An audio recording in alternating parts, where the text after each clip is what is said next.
আল্লাহ পাক ফেরেশতাদেরকে বলেছিলেন যে তোমরা এই নামগুলো বলে দাও দেখি, যদি তোমরা সত্যবাদী হয়ে থাকো।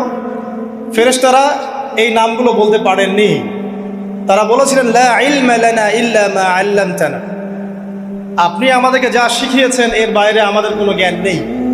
এরপর আল্লাহ পাক আদম আলাইহিস সালামকে বলেছেন, আদম তুমি নামগুলো বলে দাও দেখি।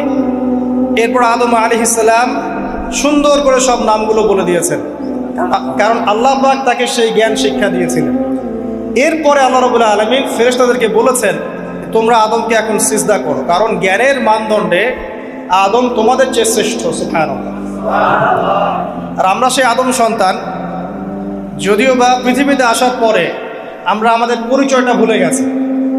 সেই আদম সন্তান, যে আদমকে আল্লাহ রাব্বুল আলামিন ফেরেশতাদেরকে দিয়ে সম্মানিত করলেন, সিজদা করালেন, সেই আদম সন্তান এখন আল্লাহর জমিনে শিরক করে, নবী সাল্লাল্লাহু আলাইহি ওয়াসাল্লামের সুন্নতের অনুসরণ করতে চায় না, নবীদের আদর্শ মানতে চায় না, কোরআন এবং সুন্নাহ মেনে জীবন করতে চায় না।